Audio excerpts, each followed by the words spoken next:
As we begin our service, I invite you to silence your phone, close other windows on your computer. I looked over there and it's not there anymore. It's up here. Close other windows on your computer. Take a deep breath and center yourself for worship.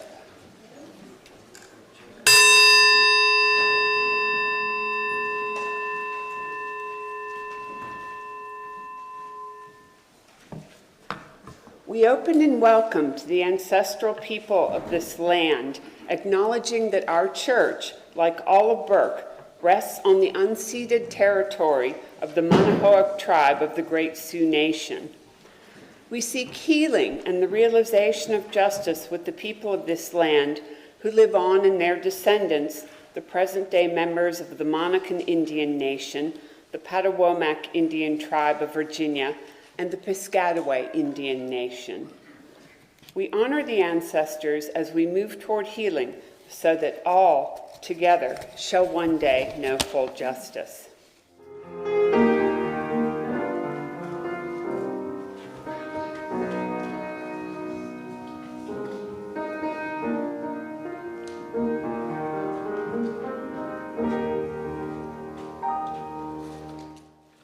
So I'm Sheila Doles, my pronouns are she, her, and I'm happy to be your worship associate today. If you aren't new to Accotink, look around. Do you see people you haven't met or haven't spoken to in a while? These people like you and want to meet you. Help us live up to our mission to be a welcoming and inclusive spiritual home for all by reaching out and making a connection. By visiting this congregation, newcomers are in a transition moment, and people in transitions are more open to new friendships. This means that your new best friend might be here this morning, and this is your chance to get to them before someone else does. Whether you're a longtime member or a newcomer or something in between, we encourage you to stay for our social hour online and in person immediately after this service. We're so delighted that you decided to join us today, and again, welcome. As we light our chalice this Earth Day Sunday, please rise in body or in spirit and join in reciting the words on the screen, our covenant to live our UU values together. Love is at the center of Unitarian Universalism. Love is the practice of our living tradition. As Unitarian Universalists, we covenant to help everyone flourish with honor the web of life, be beloved community, cultivate generosity, celebrate diversity, and transform the world with love. Our minister, Reverend William Levewood, affectionately known as Rev Lev, is here most Sundays, but on this Earth Day Sunday, we're fortunate to bring you a special service from our Green Sanctuary Committee. Today's guest in the pulpit is well known to many of you. Brenna Kelley, formerly Brenna Clanton, is currently serving as chaplain resident and has been a longtime member of AUUC. She's happy to be leading worship today and is also excited that AUUC is co-ordaining her to the Unitarian Universalist ministry with the Unitarian Universalist congregation of Rockville in Rockville on Sunday, June 1st at 4 p.m. Brenna? Thank you, Sheila, and good morning, everyone. It is really good to be here. It's been about 2.5 years since I was able to lead worship, and what a joy. Brother fire, great transformer, share the passion of the sun. In our hearts we warmly vibe, us speaks our food and heats our homes, flaming.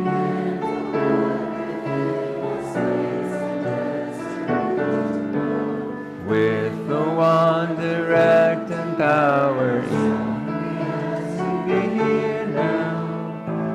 Mr. Water ever flowing through.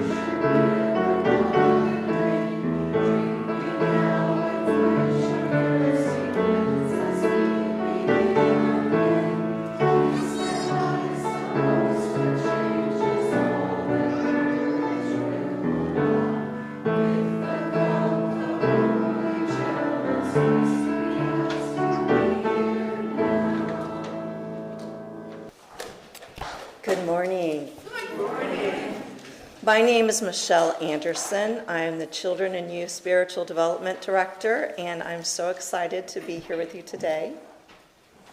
My pronouns are she and her, and I'm here to give you a story today about that fourth line we sang, the water. Today's story is Swimmy by Leo Leoni. A happy school of little fish lived in a corner of the sea somewhere. They were all red. Only one of them was as black as a mussel shell.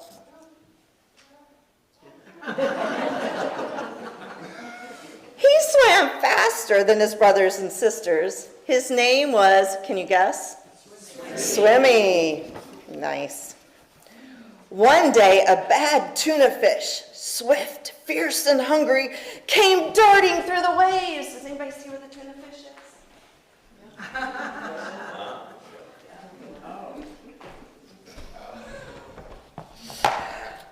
In one gulp, he swallowed all the little red fish.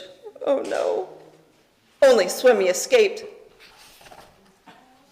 He swam away into the deep, wet world. He was scared, lonely, and very sad. But the sea was full of wonderful creatures, and as he swam from marvel to marvel, Swimmy was happy again. He saw a Medusa made of rainbow jelly, a lobster who walked about like a water-moving machine, strange fish pulled by an invisible thread, a forest of seaweeds growing from sugar candy rocks, an eel whose tail was almost too far away to remember, and sea anemones, I'm not going to say it right, apologize, and sea anemones who looked like pink palm trees swaying in the wind. Then, hidden in the dark shade of rocks and weeds, he saw a school of little fish, just like his own. "Let's go and swim and see things," he said happily. "We can't," said the little red fish. "The big fish will eat us all." "But you can't just lie there," said Swimmy. We must think of something. Think. Swimmy thought and thought and thought some more. Then suddenly he said, "I have it! We are going to swim all together like the biggest fish in the ocean." He taught them to swim close together, each in his own place. And when they learned to swim like one giant fish, he said, "I'll be the eye." Does anyone see a giant fish with Swimmy as the eye? There's one up there, but there's also one against the wall. Pay attention to that, because you'll need it in a minute. So when they learned to swim like one giant fish, he said, "I'll be the eye." And they swam in the cool morning water and in the midday sun and chased the big fish away. So today, normally our children go downstairs if it's not a multi-gen service after the Time for All Ages. But today, our Green Sanctuary has put together a little craft for you so children can stay until after the joys and sorrows. If you've got a bag, inside the bag you'll see a white or brown fish that needs to be decorated. And there is glue And there are sequins and markers for you to decorate your fish. And then after the time of joys and sorrows, we will go downstairs. But before we do, you can put your beautiful fish on the third panel here, where all the fish swimming together chase away the fish that was trying to eat them. So if you didn't get a bag, that's okay. I see some people coming around that are going to give you bags. So if you want one, just raise your hand and they will give you a bag. Everything you need is in it. But if you realize your glue stick doesn't work, or there's a color marker that you didn't get that you really wanted, there are 2 tables in the back full of extra supplies. So adults, feel free to join in on the fun. Okay? Thank you. We have a reading, Ode to Dirt, by Sharon Olds. Dear Dirt, I'm sorry I slighted you. I thought you were only the background for the leading characters, the plants and animals and human animals. It's as if I had loved only the stars and not the sky, which gave them space in which to shine. Subtle, various, sensitive, you are the skin of our terrain. You're our democracy. When I understood I had never honored you as a living equal, I was ashamed of myself, as if I had not recognized a character who looked so different from me. But now I can see us all, made of the same basic materials, cousins of that first exploding from nothing, our intricate equation together. Oh, Dirt, help us find ways to serve your life, you who have brought us forth and fed us, and who at the end will take us in and rotate with us and wobble and orbit.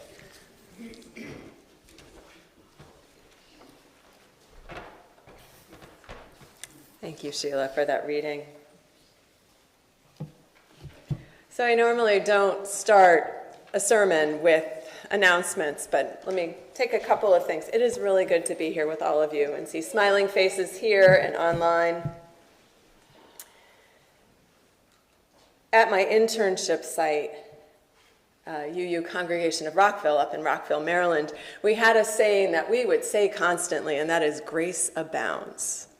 So a couple of things as we get started. One, thank you to the Green Sanctuary Committee. Thank you for having me, and thank you for putting together such a wonderful service today. I was so excited when I saw that Swimmy was going to be the story. And I believe wisdom stories, they're for kids of all sizes, and so you will hear me talk a little bit about that. And then after I'm done, we're going into offertory, and after that, Zach will actually have a piece of his own music that he will be sharing with us. So when Earth Day was celebrating its 20th anniversary, I was in college. And that same year, there was a book, some of you may remember this, and there were many, I think many with a similar title, but a book for kids called 50 Simple Things Kids Can Do to Save the Earth. Does anyone remember this, or maybe you have a copy? Fantastic book. I came home that year for spring break to find pages of this book Xeroxed and pasted to the wall everywhere you looked. My sister had gotten a copy of it, and she had decided she was going to teach us how to be climate activists. So when I went to brush my teeth, there was a sign that reminded me to turn that water off until I was ready to rinse. When I went to the laundry, I was told, remember, only wash full loads of laundry. You know, I guess machines back then didn't have the sensory technology they do now. I was a little overwhelmed at first when I got home. This was a different home than when I left for college earlier in the year. But once I got used to my sister's climate activism, and by the way, she does not remember this at all. She denies everything. But the reminders became helpful. We had a good laugh over that. And I used some of them to develop new habits, which I now refer to as small pockets of joy to help the earth.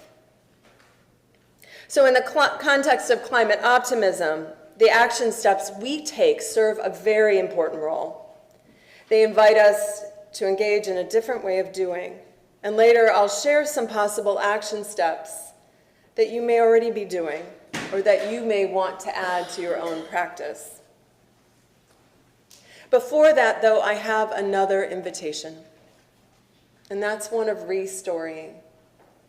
Restoring is it's a term used in many different fields, education, psychology, but it's this process, the idea that there's a process where we reinterpret past narratives to create new, more empowering narratives, sort of like what Swimmy did in the story. And I'm going to keep pointing, but to the mural. I know not everybody's able to see it depending on where you're seated here or whether you're joining us online.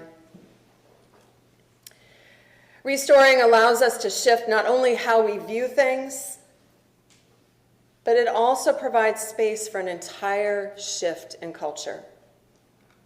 In today's wisdom stories, Swimmy engaged in the practice of restoring when he shifted the narrative that his school of fish had. It was a narrative that was grounded in fear for good reason. Swimmy suggested they swim together in a formation that looked similar to the bigger fish. And in this updated narrative, Swimmy was empowered to find his own calling as the eye of the larger formation. The story reminds me that we need to be climate activists in relationship with each other, right? But also in relationship with Earth, which is one of the reasons that reading Ode to Soil felt like it was spot on. I often forget. So that reading was about being in relationship with Earth, with the soil. A couple of years ago, while at General Assembly, I visited a booth that was hosted by Unitarian Universalist Ministry for Earth. Does anyone know the acronym for that organization? UUMFE. And I picked up a book titled, some of you may also have this, and I brought it here today. You can see I'm actively reading it, and that's where our reading came from today. This book is titled, All We Can Save: Truth, Courage, and Solutions for the Climate Crisis. I have it up here if anybody wishes to take a look at it after today's service. In one of the many essays from the book, G. Bastida writes, "We need to have a whole cultural shift where it becomes our culture to take care of the earth. And in order to make this shift, we need storytelling about how the earth takes care of us and how we take care of her." In my own practice of storytelling, I find it helpful to ground myself in a practice of gratitude and curiosity. Does anyone else have a practice of gratitude that they use on a regular basis? Yeah, I see some hands. In one of my daily practices is I have a quick group text to a group of friends, and the rules that we've laid out is we name 3 things that we're grateful for. We don't remember to do it every day. It doesn't have to be perfect. And yet what I've noticed is that this small practice allows me to slow down, kind of like what Swimmy did in the story, and notice things that I normally take for granted. And the act of sharing it with others allows me to do this practice in community. And when we slow down and invite awareness, often curiosity shows up. Does anyone remember any of the things that Swimmy saw when he was slowing down? You're welcome to call them out. Jellyfish. Yes, jellyfish. Seaweed. Yes. Lobster. The lobster, yes. I hear a lot of that story. I remember the eel whose disappearing tail. Anemone, yes. Again, a word that I need to practice several times before I make sure I get it right. I love it when my curiosity sheds light, a new information or a different viewpoint. So over the past few weeks, I've heard a lot of discussion about gardening and good soil. I understand there was a work day yesterday. Did it manage? It looks beautiful out there. I looked out. Yes. It went, you missed the rains, right? We did, and I have a short announcement at the end. Okay. Wonderful. So I won't steal any thunder. Well, I want to share a story about my own garden. I think it lends well into today's theme. So last summer, I noticed a vine in my garden. And it was something I didn't know. And I know you all will tell me there's an app that will help me identify it. But it was a vine, and there were green fruits on it that I didn't recognize. The vine took on a life of its own, literally. It was like Jack and the Beanstalk, except instead of growing up, it went out. One of my neighbors even asked me, "What's that weed growing in your backyard?" Would someone remind me the definition of a weed, please? Feel free to, again, call it out, and I'll repeat it for those online. Something you don't want. Say, Something you don't want. something you don't want. Anything to add? Something that's in a place where it's not supposed to Something that's in a place where it's not supposed to be. So I had a definition. I had my own stories too. So part of my story is one rooted very strongly in capitalism. It's if I don't go out and buy a plant or buy a packet of seeds and plant it, it's not really a garden, right? I will own that. So thankfully, I did not go straight to the weed story, and my curiosity directed me to the internet. I discovered that I had a bountiful crop of butternut squash. I knew I would be in a place where people would that would relate to. So over the summer, it took over my small yard. It actually killed my grass, which I'm sure was what my neighbor was alluding to. And the harvest was plentiful. If I hadn't slowed down and turned to curiosity, I might have ripped that out, thinking it doesn't belong here or I didn't want it. Instead, I was able to smile at my neighbor and offer her some squash. Should take it. No.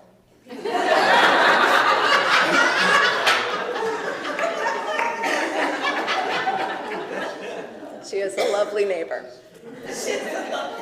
But I think she has a definition the same as I do of needing to buy those plants at the store. So we'll keep working. I'm hoping it returns this summer. But curiosity can help us identify unknown plants. It can also help us to get to know ourselves. So what are we good at doing? What do we like to do? So instead of all or nothing thinking, we can discover our own strengths and weaknesses. And I feel like Swimmy was doing this in the wisdom story when he realized he could slow down and stay with his school of fish and act as the lookout or the eye. Does anyone remember when Greta Thunberg, the Swedish environmental activist, traveled to New York on the racing yacht? It's called Malizia 2. It made a big impression on me. So this was about 7 years ago. I was so impressed with her carbon neutral journey that I promised myself I would never fly in a plane again. It didn't happen. The next time I had to go back to Chicago for where my seminary is located, I had to fly. And while I am more mindful about how I travel these days, I realize that I occasionally do need to get on a plane. And I'm also mindful of times when I can ride my bike, take a train, carpool. I carpooled to GA one year. It's important to recognize that there is no one right way to do things. The belief in one right way, or all or nothing thinking, these are characteristics of white supremacy culture. And perfectionism is one of the behaviors of white supremacy culture that I am well attuned to. When we let perfectionism take over, it can result in both anxiety and apathy. If I become anxious about taking an action, this reminds me of the school of fish that were reluctant to go back out. Maybe the action is not fully aligned with my values. Maybe something hard, maybe there was some trauma that I'm reminded of and I'm afraid that's going to happen. It could be anything. But I can easily become frozen in non-action because nothing I do is good enough, right? My garden. Or fear takes over in the story. And so that's why these reminders to take small actions can be so helpful, especially if we do them in community with others. And it's why we need to keep restoring our relationship with Earth, so we can imagine, create, and live in a culture of compassion and mutuality. Not just with other humans, with other creatures, and with Earth herself. Robin Wall Kimmerer, author of Braiding Sweetgrass, who I swear shows up in almost every one of my sermons in some way, if not with some of the props that I bring with me. She calls this mutual relationship with Earth an honorable harvest. And I want to take a few minutes just to touch on this. When she goes out to the field to harvest a plant, she asks for permission. She writes, "I address the plants the way I've been taught, introducing myself in case they've forgotten, even though we've been meeting like this for years. I explain why I come and ask the leeks for their permission to harvest, inquiring politely if they would be willing to share." Kimmerer follows a lesson from the ancestors. Take only what is given. When she pulls the leeks out, she finds out that they're not ready, so she gently tucks them back in, musing that if you ask for permission, you have to listen to the answer. So there is this tension that Kimmerer talks about of honoring life around us and needing to take in order to live. This is part of being human. Some of you may have seen me make pine needle baskets during service. I'm one of those, and if there are others, I think better if my hands are doing something. I also am always seeking spiritual practices, so this wears both hats. But I wanted to share this story in case this is relevant, relates to any of you. A couple of years ago, I was recovering from a knee surgery, and I'm a rule follower. Someone told me I could walk a half a mile, no more, no less. I think it was my physical therapist. So I walked a half mile down the hill, and I found a pine tree. And I had been thinking about something to do with my hands. And so I started to collect needles. When I first learned how to make pine needle baskets, and by the way, you can learn anything on YouTube, right? The video that most spoke to me, one of the message was take only the needles that you need. So very similar to Kimmerer's message. I first started taking this from a place of scarcity. And I will name that when I first started collecting needles from this place, that there weren't that many. I would look and I would swear there were less each and every day, and I think the wind was just blowing them around. But when I shifted and I turned to a place of gratitude and came at it from a place of abundance, so I shifted my lens much in the way that the wisdom story talks about, I started seeing pine needles everywhere. And I think that is a lesson I've taken with me in other parts of my life. So I have two examples up here, and this is not for comparison, but the first one I ever made is a brown basket for those of you online that's much larger, and I didn't know what I was doing, and so I started threads from all over places, and it is messy, but it is my most beloved basket. And then a distant cousin of it, one I finished this morning as we were waiting for service to begin. These now have become something that I take great pride in giving away as gifts. And so it is something I love to do. And the pine needles are in abundance. And I always ask for permission now. So this can also show up, not the pine needle baskets, but this idea of asking for permission can show up in other places, maybe the grocery store. So I'm not advocating that you ask for permission for every piece of produce you pick up. That might garner some looks. But I have heard that a practice of gratitude on food shopping day can make those trips to the grocery store more pleasant. And I have heard of people talking about not just giving thanks for the food in front of them, but also the farmers who grew it, the drivers who brought it to the store. So taking what you need can also apply to the grocery store. We waste about 30 to 40% of our food supply. Food waste makes approximately a quarter of our landfill waste. And this happens to be one of the action items we wanted to share with you today. So in your order of service today, something for you to take with you, there is a listing of 8 possible actions that you might think about. I'm going to read just the headings. It's almost like a poem to me. And there are more details in the insert. Reduce, reuse, and then recycle. Turn waste into art. Flex your power. Eat more plants. Cut down on food waste. Get in touch with nature.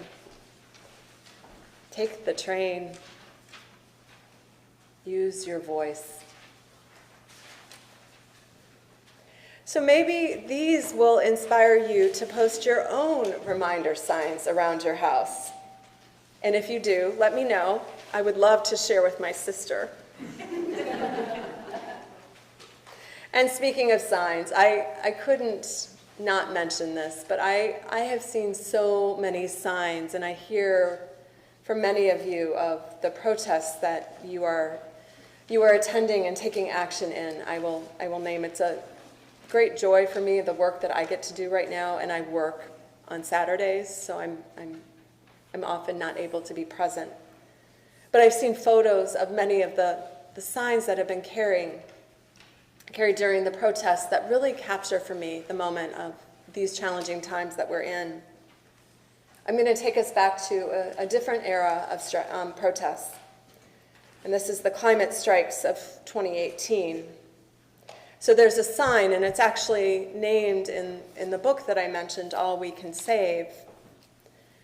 It was created by Alex Lieberman, who was 12 at the time, and I think it really sums up today's message. The sign simply reads, #MeToo, said Mother Earth. So may we be in conversation with Earth. May we express gratitude. May we ask for permission, taking only what is offered and only what we need. May we restore and invite Earth more fully into our story. May it be so, and may we be the ones who help to make it so. Blessed be. Amen. 'Cause when I see the chain is done with me, I can't believe there is a world where souls are free. And when I know how far that we can go, I know there's hope that life won't always be so low. Yeah, when I see the changes down in me, I can't believe there is a world where souls are free. And when I know how far that we can go, I know there's hope that life won't always be so low. Though the world has become more polar, I get wiser as I grow older. If the world's gonna change by a degree, it's on me. Please rise now in body or in spirit and join in our closing words. As we extinguish this chalice, I invite you to join now in our community blessing with these words of David Bumbaugh. This church is dedicated to the proposition that behind all our differences and beneath all our diversity, there is a unity that makes us one and binds us forever together in spite of time, death, and the space between the stars. We pause now in silent witness to that unity. Now that we've gathered together in this welcoming and inclusive spiritual home, let us go out into the world inspired to share our values. Thank you.